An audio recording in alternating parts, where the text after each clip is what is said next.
spot and burn it. And you rake that out and put some topsoil, less than $2 a bag at Lowe's, and the grass will come back in there. So little tips like that. The common areas, explaining the common areas, what that means. A lot of people don't understand it. Just because it's a common area doesn't mean you can go walking through everybody's backyard, because there are exclusive easements and there are non-exclusive easements. And you have to understand the difference between the two. One guy said if he was on the board, he'd put a bicycle path around the lake. Well, you can't do that. That's an easement for lake maintenance. But it does tell you what you can do, where you can go. Oh, but by the same token, we have the preserve area. Yes, that's a common area. But you don't go back in there because there's dangerous wildlife back there. And that's why you don't access it. Just because it's a common area doesn't entitle everybody to arbitrarily go there. And then, so it tells you the common areas that you can use. And the sidewalks, of course, part of the right-of-way, that's a non-exclusive easement that anybody can use. So we have all the easements broken down and how that works. Now, it may sound a little boring to you, but it should clear the air. This is all factual information. I'm not doing this off the top of my head. I look at research maps, survey map.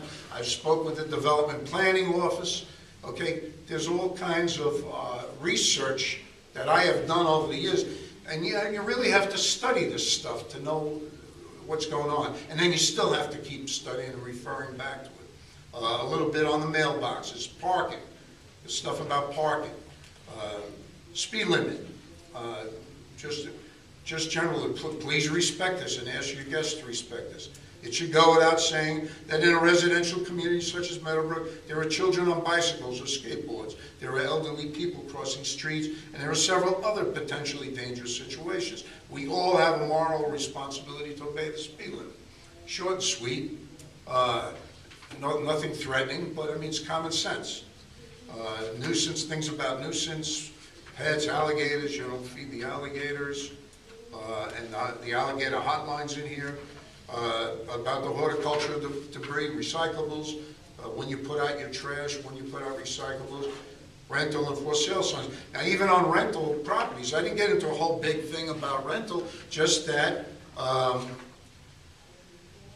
homes in Meadowbrook are single-family residences only, and there are guidelines regarding rentals, which can be ascertained through the management company or by logging into the community website, the web address. So,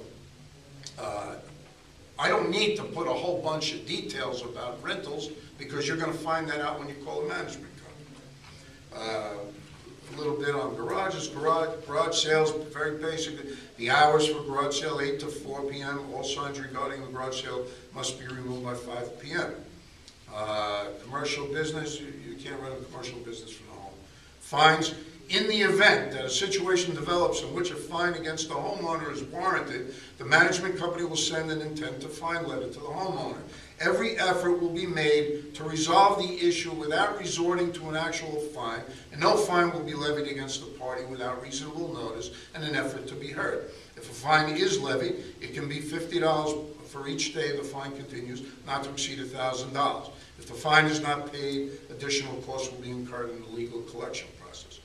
And the cooperation of all homeowners working individually and collectively to protect our investment is greatly appreciated. And that's that. I pretty much read the whole thing to you just now, and I got a little bit more detail in it. But we want to print this up and send it to everybody. It's particularly useful for new homeowners, renters that just moved in, and nothing, as I said, conflicts with the docs. I don't know.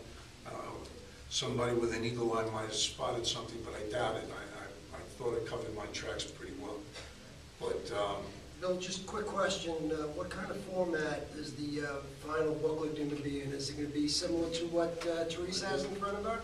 Or is it that big? Well, there's no way to make it like that. Marlene can help me. It'll take a little finagling around to figure out which has to go on which page, because you have to do it in 2 columns. I can do that. Right. It just depends on how much time I have. Well, we've been sending this back and forth, and we made some corrections. You've all seen it. You all feel good about it. And let's take a vote to print this up and then I'll work on the cover for you. Okay.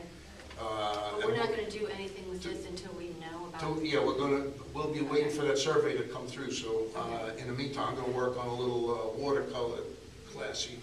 If it stinks, we won't use it. But I'm a pretty good artist, but I'll try to do a good job.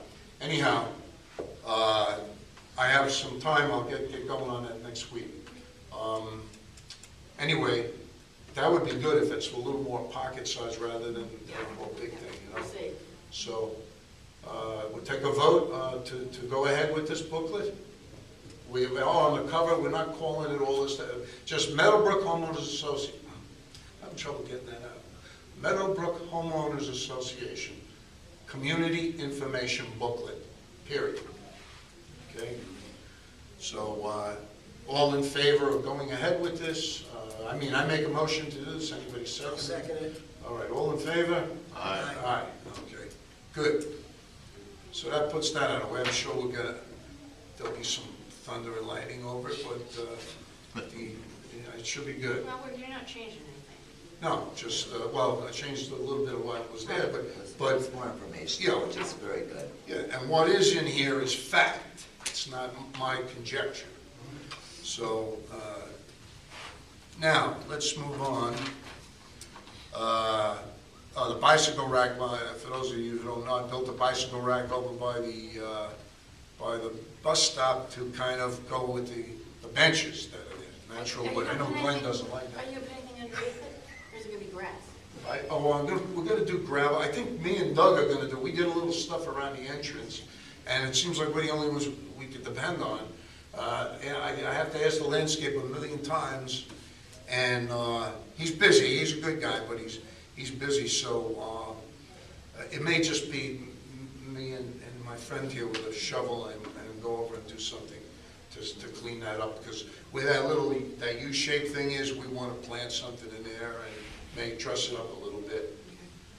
Glenn doesn't like it, he says it looks chintzy, but I was a little hurt, but I'll get over it. It's natural materials, wood and stone. The bicycle rack, the same thing. I even put a couple little copper end caps. I thought you would have done the end caps at least, but I thought it looked kind of classy, and it's natural looking. It blends in with the background instead of a bright stainless steel rack. Gave the rack to the landscaper for his kids. Hope nobody minds. Anyway, he's got a lot of bicycles. If you're having a problem with the present landscaping company, I'd like to suggest you contact Southern Green. They're very conscientious, they do great work. They have about 40 accounts in our neighborhood.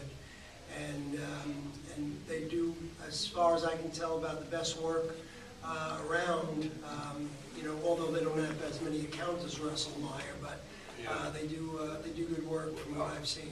Thank you, but I want to give this guy a chance. He's Okay. a good guy. He does nice, neat work. Okay. But it's just, some of these extra jobs, it's hard for him to squeeze them in his Well, schedule. he hasn't been with us all that long. No, he hasn't. We haven't given him a This is not chance. Russell Green, though, Mark, this is not Russell Meyer? Yeah. No, that's No, not it. no, I know that. Oh, okay. The one that we have presently Right, used. right. What is He's, it, Louis or yeah. something Yeah, like that? Mr. T. Lucio? Landscape. No, Louis, he's a very good guy, Okay. really.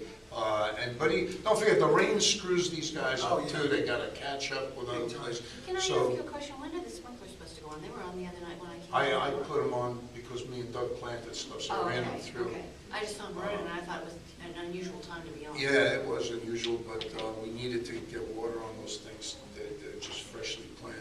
Okay. So, but now it should be all right with the regular schedule, I think. Okay, so we can move on to bicycle rack. We talked about that. So that's done. It was like $160 material. I think the lag screws and bolts cost as much as the wood for that thing. Galvanized lag screws. Anyhow, next thing, speed limit signs. What do we want to say about that? Well, we put them in. That's all I know. They're in. And we're waiting for the no outlet sign for Gahoon Holly. It should be in, I don't know, this week, I'm guessing. From my personal observation, I just think the neighborhood looks less cluttered. Yeah, well, that was the whole idea.